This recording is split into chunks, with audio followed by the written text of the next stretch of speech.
የልብ በሽታ አሁንም በዓለም ዙሪያ ለሞት ከሚዳረጉ ዋነኛ ምክንያቶች አንዱ ነው። ጥሩ ነገር ግን የልብን በሽታ የሚያመጡ ነገሮችን አብዛኞቹን የምንከላከላቸው ናቸው። ዋናው ነገር በሽታውን ለመከላከል የሚያግዙን ነገሮች በአንድ ጀንበር ማድረግ ሳይሆን በጊዜ ሂደት የምናዳበራቸውና ቀስ እያልን የምንሰራቸው ነገሮች መሆናቸው ነው። ሰላም ጤና ይስጥልን። እንኳን ወደዚህ ቻናል በሰላም መጣችሁ። ዛሬ የምንነጋገረው እጅግ በጣም አስፈላጊ ስለሆነ የሰውነታችን ክፍል ነው። እርሱም ደግሞ ልባችን ነው። ልባችን የሰውነታችን የኃይል ማመንጫ ቢሆንም ብዙ ጊዜ በቀላሉ እንመለከተዋለን። ነገር ግን 5 ቀላል ልማዶችን በመቀበል ብቻ የልብ በሽታን አደጋ በከፍተኛ ሁኔታ መቀነስ፣ ጉልበታችንን ማሳደግና ብዙ ዓመታትን በጤንነት መኖር እንደምንችል በዛሬው ፕሮግራማችን እናያለን። እስከ መጨረሻው አብራችሁኝ እንድትቆዩ በአክብሮት ጋብዛለሁኝ። ቪዲዮውን ከወደዳችሁት ላይክ እና ሼር አድርጉት። የመጀመሪያው የልብ በሽታን ለመከላከል የሚጠቅመን ልማድ ቋሚ አካላዊ እንቅስቃሴ ማድረግ ነው። ሰውነታችን ሲሰራ ተፈጥሮ ለመንቀሳቀስ እንጂ ሰዓታትን ተቀምጦ ለማሳለፍ አይደለም። ስለዚህ ሁልጊዜም ቢሆን ቋሚ የሆነ አካላዊ እንቅስቃሴ ለልባችን ያስፈልገናል። ይህም ደግሞ ልብ በብቃት ስራውን እንዲሰራ ያደርጋል። ከዚህ በተጨማሪ እንቅስቃሴ በምናደርግበት ጊዜ የኮሌስትሮል መጠናችንን ለማስተካከል ያግዘናል። እንግዲህ ኮሌስትሮል ሁለት አይነት ነው። መጥፎ ኮሌስትሮል የምንለው አለ፣ እሱ ኤልዲኤል በእንግሊዝኛ ሎው ዴንሲቲ ላይፖፕሮቲን የምንለው ነው። እንደገና ደግሞ ጥሩ ኮሌስትሮል ደግሞ የምንለው አለ፣ ያ ሃይ ዴንሲቲ ላይፖፕሮቲን ይባላል። ስለዚህ እንቅስቃሴ በምናደርግበት ጊዜ መጥፎ ኮሌስትሮል ወይም ደግሞ ሎው ዴንሲቲ ላይፖፕሮቲን እንዲቀንስ፣ ጥሩ ኮሌስትሮል ወይም ደግሞ ሃይ ዴንሲቲ ላይፖፕሮቲን ደግሞ እንዲጨምር ይረዳናል ማለት ነው። በተጨማሪም ለልብ በሽታ ትልቅ አደጋ የሆነውን አይነት 2 የስኳር በሽታ ወይም ደግሞ ታይፕ 2 ዲያቤቲስ ሜሊተስን ለመከላከል ወሳኝ የሆነ ልማድ ነው ማለት ነው። ቋሚ አካላዊ እንቅስቃሴ ወይም ደግሞ ሁልጊዜ እንቅስቃሴ ማድረግ አለብን ስንል ከፍተኛ የሆነ እንቅስቃሴ ላይ ይጠበቅብን ይችላል። ልክ አትሌቶች ለውድድር እንደሚዘጋጁት፣ ማራቶን ሯጮች ለውድድር እንደሚዘጋጁት ማለታችን አይደለም። ከፍተኛ የአካል ብቃት እንቅስቃሴ ጥሩ ቢሆንም መጠነኛ እንቅስቃሴ ግን ትልቅ ለውጥ አለው። በየጊዜ የምናደርጋቸው መጠነኛ እንቅስቃሴዎች ጥሩ ናቸው። የአሜሪካ የልብ ማህበር በሳምንት ቢያንስ 150 ደቂቃ መጠነኛ ጥንካሬ ያለው ኤሮቢክስ ብቃት እንቅስቃሴ ወይም ደግሞ ከፍተኛ የምንሰራ ከሆነ 75 ደቂቃ ጥንካሬ ያለው የአካል ብቃት እንቅስቃሴ እንድናደርግ ይመክረናል። ይህም ማለት በሳምንት ለ5 ቀናት ብንሰራ በየቀኑ 30 ደቂቃ መስራት ማለት ነው። እና በአጠቃላይ ስናየው ብዙ ከባድ ነገር አይደለም። መጠነኛ እንቅስቃሴ ምንድናቸው የሚለውን ብናይ በፍጥነት ለምሳሌ መራመድ። በፍጥነት መራመድ ማለት እያወራ መንቀሳቀስ የሚችልበት ነገር ግን መዘመር የማይችልበት፣ ለምሳሌ መዘመር ወይ ደግሞ ሙዚቃ መጫወት አይችልም በፍጥነት የሚራመድ ሰው። ስለዚህ በፍጥነት መራመድ ይሄ መጠነኛ እንቅስቃሴ ነው። ብስክሌት መንዳት፣ መዋኘት እንደውም ብዙ ሙቀት ሳይሰማን በውሃ ውስጥ እየተንቀሳቀስን መቆየት ስለሚያስችለን ጥሩ እንቅስቃሴ ነው። የአትክልት ስራ መስራት፣ በጓሮአችን የተወሰኑ አትክልቶችን ተክለን አትክልቶችን መንከባከብ፣ ማረም፣ መኮትኮት፣ እነዚህ የመሳሰሉ ስራዎች እነዚህ መጠነኛ እንቅስቃሴዎች ናቸው። በቀጣይነት ያለማቋረጥ ከሰራናቸው መልካም ናቸው ለልባችን ጤና። ሁልጊዜም ደግሞ እንዳይሰለችን የምንደሰትበትን ነገርና እንደ ሆቢ የምንቆጥረውን ነገር ብናደርግ የአካል ብቃት እንቅስቃሴያችንን ሳይደክመንና ሳናቋራረጥ ሁልጊዜም ልናደርገው እንችላለን። ሌላው በአንድ ጊዜ 30 ደቂቃ እንቅስቃሴ ማድረግ ላይ ይጠበቅብን ይችላል። 10 ደቂቃ አድርገን 3 ጊዜ እንቅስቃሴ ብናደርግ 30 ደቂቃ ሊሞላልን ይችላል ማለት ነው። ከታቀደው የአካል ብቃት እንቅስቃሴ በተጨማሪ በዕለት ህይወታችን ብዙ እንቅስቃሴዎችን ለማካተት መሞከር ያስፈልጋል። ለምሳሌ የምንኖርበት ፎቅ ከሆነ ከሊፍት ይልቅ ደረጃዎችን መጠቀም፣ መኪና ካለን ከቤታችን ራቅ አድርገን ፓርክ ካደረግን በኋላ በእግራችን ወክ አድርገን ወደ ቤታችን መሄድ ያስፈልጋል። እነዚህ ነገሮች በደንብ ሊያግዙን ይችላሉ። በአጠቃላይ ግን የሰውነት እንቅስቃሴ ልባችን ጠንካራ እንዲሆንና ጤናማ እንዲሆን ያግዘናል። ሁልጊዜም ቢሆን እንቅስቃሴ ማድረግ ያስፈልጋል። ሰውነታችን በእንቅስቃሴ ይለመልማል፣ ልባችንም በደንብ ጤናማ ይሆናል። እንቅስቃሴን ሁልጊዜም ቢሆን የቀን ተቀን ስራችን ማድረግ ያስፈልጋል። እንደ ከባድ ስራ መቁጠር የለብንም። ያ ሲሆን ለልባችን መልካም ይሆናል።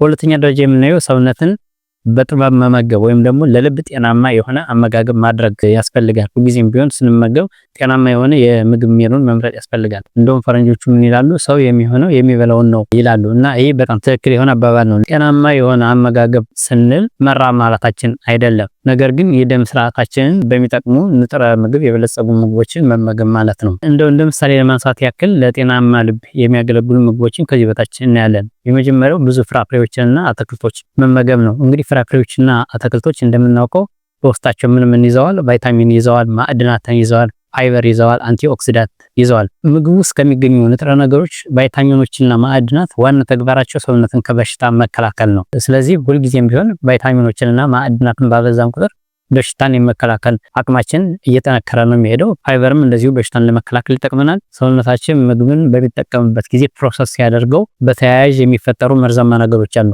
እና አንቲኦክሲዳንት እነዚህ መርዛማ ነገሮች የሚያስወግዱልን ናቸው።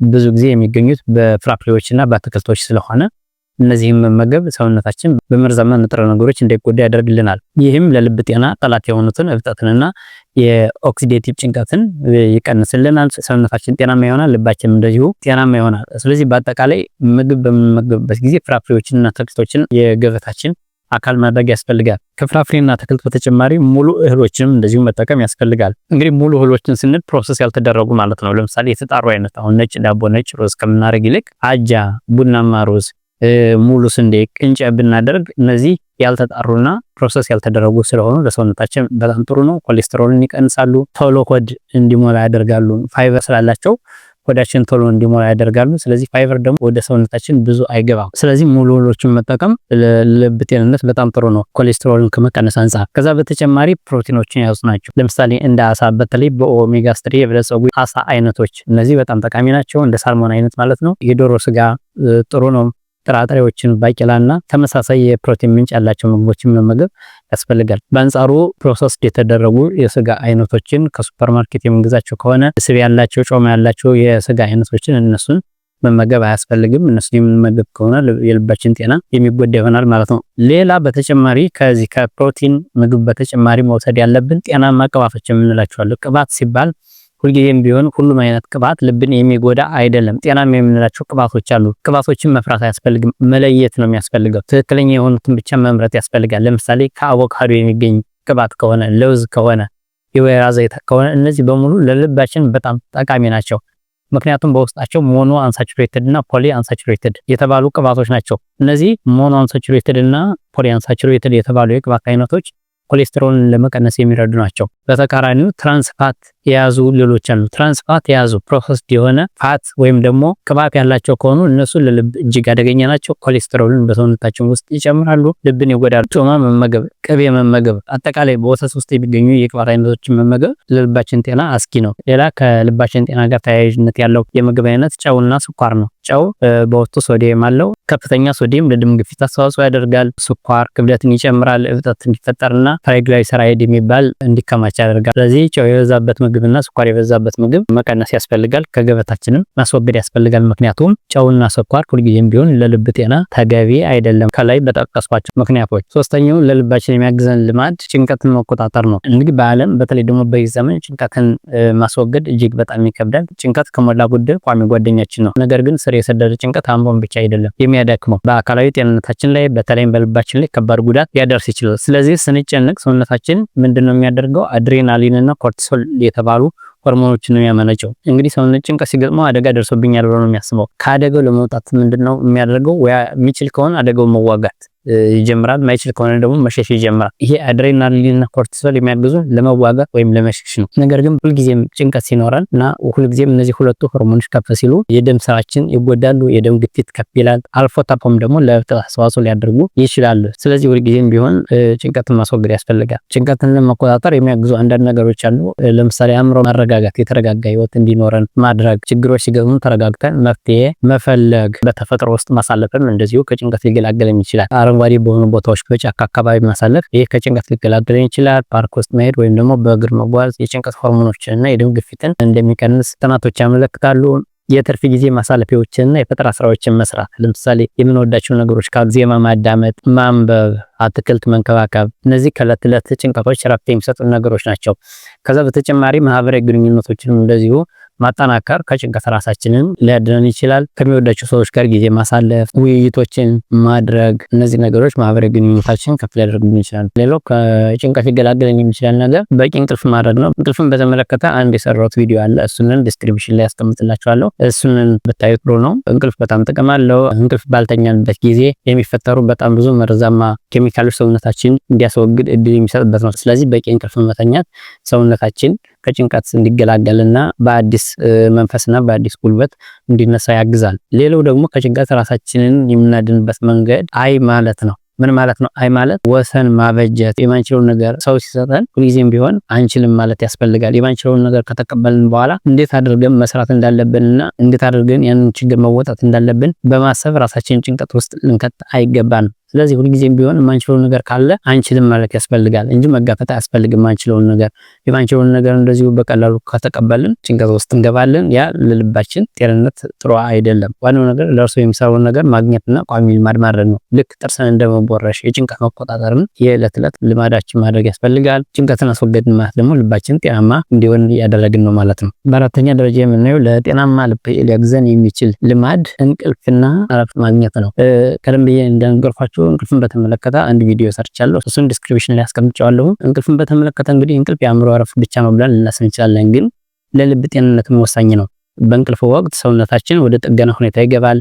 የደም ግፊታችን በተፈጥሮ ይቀንሳል፣ የልብ ምታችን ይቀንሳል፣ የደም ዝውውር ስርዓታችን እረፍት ያገኛል። ነገር ግን በተቃራኒው ስር የሰደደ እንቅልፍ ካለ ልባችን በቋሚ ጭንቀት ውስጥ ይወድቃል ማለት ነው። ይህም ከፍተኛ የደም ግፊት ሊያመጣ ይችላል። ሰውነታችን ውስጥ የፈሳሽ መጠራቀም ሊያመጣ ይችላል። ከዛ እንደዚሁ ደግሞ ከመጠን በላይ ወፍረትና የስኳር በሽታ ሊያመጣብን ይችላል። ሁሉም ሰው በ24 ሰዓት እስከ 7 እስከ 9 ሰዓት መተኛት ያስፈልገዋል። በአቭሬጅ 8 ሰዓት መተኛት ያስፈልጋል ማለት ነው። ነገር ግን ዋናው ነገር የሰዓቱ ብዛት ብቻ አይደለም፣ ጥራቱም አስፈላጊ ነው። ምቾት የሌለው እንቅልፍ ከሆነ 8 ሰዓት ብንተኛ 10 ሰዓት ብንተኛ ለልባችን ጤንነት ላይ ጠቅመን ይችላል። ሁልጊዜም ቢሆን በደንብ ምቾት ያለው እንቅልፍ እንተኛ ያስፈልጋል። በተደጋጋሚ መንቃት ወይም ደግሞ ማንኮራፋት ያለበት ከሆነ ይሄ የልብ ጤንነት ላይ ተጽዕኖ ሊኖረው ይችላል። ስለዚህ ሁልጊዜም ቢሆን ስንተኛ በጣም ሰላማዊ የሆነ እንቅልፍ መተኛት ያስፈልጋል። ያ ሲሆን ለልባችን መልካም ይሆናል ማለት ነው። የልብን ጤና የሚጠብቅ እንቅልፍ ልምድ ለመገንባት ከዚህ ቀጥያ አንዳንድ ምክሮችን አስቀምጣለሁ።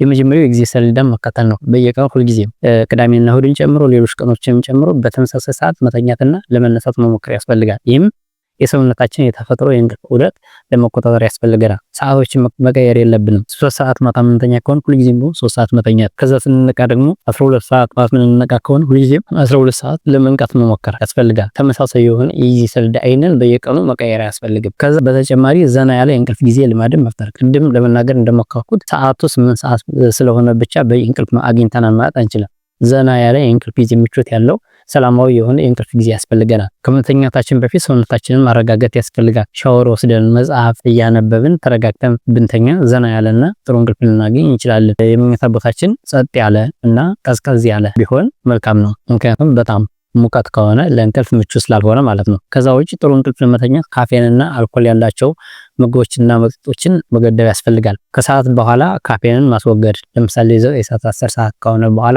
ቡና ባንጠጣ፣ የለስላሳ መጠጦችን ብናስወግድ ጥሩ የሆነ እንቅልፍ ልንተኛ እንችላለን። በተለይ ከመተኛታችን በፊት የአልኮል መጠጥን መጠንቀቅ ያስፈልጋል። ምክንያቱም የእንቅልፍ ዑደቶችን ሊያስተጓጉል ይችላል። ብዙ ሰው ወደ ማታ ነው መጠጥ የሚጠጣው፣ ነገር ግን ያ ለልብ ጤንነት ተገቢ አይደለም። ምክንያቱም ጤናማ የሆነ እንቅልፍ እንዳይኖርን ስለሚያደርግ። ሌላው ነገር ምንድነው? ጤናማ እንቅልፍ እንዳይኖርን እና ምቾት እንዳይኖርን የሚያደርገን ኤሌክትሮኒክስን አለማጥፋት ነው። ከስክሪኖች ለምሳሌ ስልኮች፣ ታብሌቶች፣ ኮምፒውተሮች ወይም ደግሞ ቴሌቪዥን የሚመነጨው ሰማያዊ ብርሃን ሰውነታችን የመተኛት ጊዜ መሆኑን ከሚነግረን ሜላቶኒን ሆርሞን ጋር የመጋጨት ጸባይ ያለው ስለሆነም ኤሌክትሮኒክስን ማራቅ ያስፈልጋል። ስለዚህ ከመተኛታችን ቢያንስ ከ1 ሰዓት በፊት ኤሌክትሮኒክስን ከኛ ርቀን ማስቀመጥ ያስፈልጋል። ሌሎች ነገሮችን ማንበብ፣ መጽሔት ማንበብ፣ ጋዜጣ ማንበብ፣ መጽሐፍ ማንበብ እንችላለን። ያ ሲሆን መልካም የሆነ እንቅልፍ እንተኛለን። ያ ደግሞ ለልባችን መልካም ይሆናል። ከመተኛታችን በፊት ቀለል ያለ የአካል ብቃት እንቅስቃሴ ማድረግ ጥሩ ነው። ለምሳሌ መራመድ፣ ወክ አድርጎ መመለስ ጥሩ ነው። ከፍተኛ የሆኑት ግን አይመከሩም። ከፍተኛ የሆነ የአካል ብቃት እንቅስቃሴ ሊያነቃቃን ይችላል። ያ ደግሞ እንቅልፋችንን ሊያዛባብን ይችላል ማለት ነው። ስለዚህ እነዚህ መልካም ናቸው። የመጨረሻውና አምስተኛው ጤናማ የሆነ ልብ እንዲኖረን ከፈለግን ማህበራዊ ትስስር ያስፈልገናል። እንደዚሁም ደግሞ ቋሚ ምርመራ ማድረግ ያስፈልጋል። ጠንካራ የማህበራዊ ድጋፍ ስርዓት መገንባትና ቋሚ የሕክምና ምርመራዎችን ማድረግ ይሄ እንግዲህ ለልብ ጤንነት እጅግ አስፈላጊ ነው። ጥናቶች እንደሚያሳዩት ብቸኝነትና ማህበራዊ መገለል ለልብ በሽታና ለስትሮክ የመጋለጥ እድልን ይጨምራል። ለምን? ጭንቀትን ለመቆጣጠር፣ ጤናማ ልማዶችን ለማበረታታትና በአስቸጋሪ ጊዜ ስሜታዊ ጥንካሬን ለማግኘት ማህበራዊ ትስስር እጅግ አስፈላጊ ነው። ለሰዎች የሚቸግረን ነገር ማካፈል፣ እነዚህ ሁሉ ከማህበራዊ ትስስር የምናገኛቸው ናቸው። እነዚህ ለልባችን ጤንነት እጅግ ጠቃሚዎችና አስፈላጊዎች ናቸው። ሁልጊዜም ቢሆን ጓደኞቻችን ማግኘት፣ በሚበዛበት አካባቢ መሄድ፣ የሃይማኖት ቦታ ሄዶ ጸሎት አድርጎ መምጣት ያስፈልጋል። በህብረት ማምለክ ያስፈልጋል። እነዚህ ነገሮች ሁሉ የልብ በሽታን ለመከላከል እጅግ አይነተኛ መንገዶች ናቸው። ሁሉም ነገር በትክክል ልናደርግ እንችላለን። የአካል ብቃት እንቅስቃሴ ልናደርግ እንችላለን። ጤናማ ምግብ መመገብ፣ ልንመገብ እንችላለን፣ ጭንቀትን ልንቆጣጠር እንችላለን። ነገር ግን አንዳንድ የልብ በሽታ አደጋዎች ጸጥ ያሉ ናቸው። ከፍተኛ የደም ግፊት፣ ከፍተኛ ኮሌስትሮል እና ከፍ ያለ የደም ስኳር መጠን እስኪባባሱ ድረስና ከፍተኛ ችግር እስከሚፈጥሩበት ድረስ ምንም ምልክት አይታይባቸውም። እነዚህም ወሳኝ ምልክቶች ለመቆጣጠር ሐኪምን ማማከር ያስፈልጋል። የህክምና ምርመራዎችንም ማድረግ ያስፈልጋል። ወደ ሐኪም ቤት ስንሄድ ሐኪሞች ምርመራ ያደርጉልናል። ለምን ምርመራ ሊያደርጉልን ይችላሉ? የአደጋ ምክንያቶች ሊመረምሩን ይችላሉ። ለምሳሌ የደም ግፊት ለልብ በሽታ አንዱ የአደጋ ምልክት ነው። ለዚህ ምርመራ ሊያደርጉልን ይችላሉ። የኮሌስትሮል መጠናችንን ሊያዩልን ይችላሉ። የደማችን የስኳር መጠን ሊያዩልን ይችላሉ። እነዚህ ሁሉ የአደጋ ምልክቶች ናቸው። አንዱ ከፍ ካለ ለልብ ችግር ስለሚያጋልጠን እነዚህ ነገሮች ማየት ያስፈልጋል። ሌላው ሐኪሞች ሊያደርጉልን የሚችሉ ነገር ምንድነው? ምክር ሊሰጡን ይችላሉ።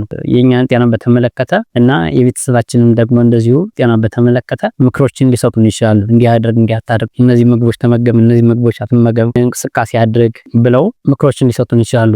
ሌላ ደግሞ ሐኪም ቤት ስንሄድ ችግሮችን ቀደም ብሎ ይለዩልናል። እንደ ቅድመ ስኳር በሽታ ወይም ደግሞ ለጊዜው ከፍተኛ የደም ግፊት ሊሆኑ ይችላሉ። እነዚህ ነገሮች ቀደም ብለው ሊለዩልን ይችላሉ። ለምሳሌ አንድ ሰው ስኳር ሲይዘው ዝም ብሎ በአንድ ቀን አይደለም ስኳር የሚይዘው፣ ቀስ እያለ ነው የስኳር መጠኑ የሚጨምረውና ስኳር እየጨመረ ነው። ነገር ግን አሁን መድኃኒት ልትወስድበት የሚችልበት ደረጃ አይደለም። እነዚህ ነገሮችን አድርገህ ወደ ነበረበት ልትመልሰው ትችላለህ ብሎ ምክር ሊሰጠን ይችላሉ። ያንን ምክር ተጠቅመን እኛ በሽታውን አስቀድመን ልንከላከል እንችላለን። የደም ግፊትም ደግሞ በተመሳሳይ የደም ግፊት አሁን ከፍ እያለ ነው። ስለዚህ እነዚህ የመሳሰሉ እርምጃዎችን ውሰድ እና በዛ ልታስተካክለው ትችላለህ ብለው ሊነግሩን ይችላሉ ማለት ነው። ስለዚህ አስቀድሞ ምርመራዎችን ማድረግ ችግሮች ቀደም ብለው እንዲለዩና ወደ ተዋዋሰ ደረጃ ከመድረሳቸው በፊት መፍትሄ እንዲቀመጥላቸው ያደርጋል። ሌላው የቤተሰብ ታሪክን መወያየት ነው። ብዙ ጊዜ የልብ በሽታን የሚያመጡ ችግሮች ከቤተሰብ ወይም ደግሞ ከዘር ጋር የተገናኙ ሊሆኑ ይችላሉና ያንን በተመለከተ ለመወያየትና አስፈላጊ የሆኑ የመከላከል እርምጃዎችን እንድንወስድ ልናደርግ እንችላለን። እንግዲህ እነዚህ የልባችንን ጤና የሚጠብቁ 5 መንገዶችን እነዚህን አይተናል። በአጭሩ ለመድገም የአካል እንቅስቃሴን ማድረግ ያስፈልጋል። በአብዛኛው የሳምንቱ ቀናት ቢያንስ ለ30 ደቂቃዎች እንቅስቃሴ ማድረግ ያስፈልጋል። በሁለተኛ ደረጃ ያየነው አመጋገባችንን ማስተካከል ነው። ፍራፍሬዎችን፣ አትክልቶችን፣ ሙሉ እህሎችን፣ ፕሮቲኖችን እና ጤናማ ቅባቶችን መመገብ ያስፈልጋል። በሶስተኛ ደረጃ ያየነው ጭንቀታችንን መቆጣጠር ነው። ጭንቀትን ማስወገድ ባንችልም ነገር ግን መቀነስ እና ከጭንቀታችን ለመቋቋምና ተጽዕኖውን ለመቀነስ ጤናማ መንገዶችን መፈለግ ያስፈልጋል። ያ ሲሆን ልባችን ጤናማ ይሆንልናል። ከዛ በተጨማሪ ደግሞ በቂ እንቅልፍና በቂ እረፍት ማድረግ፣ ሰላማዊ የሆነ እንቅልፍ ማድረግ ቢያንስ 7 ሰዓት ከ7 ሰዓት እስከ 9 ሰዓት ሰላማዊ እንቅልፍ መተኛት ያስፈልጋል። በአማካይ 8 ሰዓት መተኛት ያስፈልጋል። በአምስተኛ ደረጃ ያየነው ማህበራዊ ግንኙነትንና ምርመራ ማድረግ፣ በየጊዜው ቋሚ የሆነ ምርመራ ማድረግ ለልባችን ጤንነት እጅጉን አስፈላጊ ናቸው ማለት ነው። ጤናማ ልብ እንዲኖረን እነዚህን 5 ነገሮች ማድረግና መጠበቅ ያስፈልገናል ማለት ነው። የዛሬው የጤና ወጋችን የሚመስል ነበር። ቪዲዮውን ከወደዳችሁት ብቻ ሼር እና ላይክ አድርጉት። ተመሳሳይ ጤና ነክ መረጃዎችን እንዲደርሷችሁ ከፈለጋችሁ ቻናሉን ሰብስክራይብ አድርጉ፣ የደወል ምልክቱን ተጫኑ። በኮሜንት መስጫ ሳጥኑ ላይ በዚህ ሳምንት ልታተኩሩበት ያቀዳችሁትን አንድ ለልብ ጤና የሚረዳ ከላይ ከተዘረዘሩት 5 ልማዶች መካከል አንዱ ምን እንደሆነ ግለጹልኝ፣ አሳውቁኝ። የእናንተ ምክሮችና ልምዶችንም አካፍሉን። አመሰግናለሁ።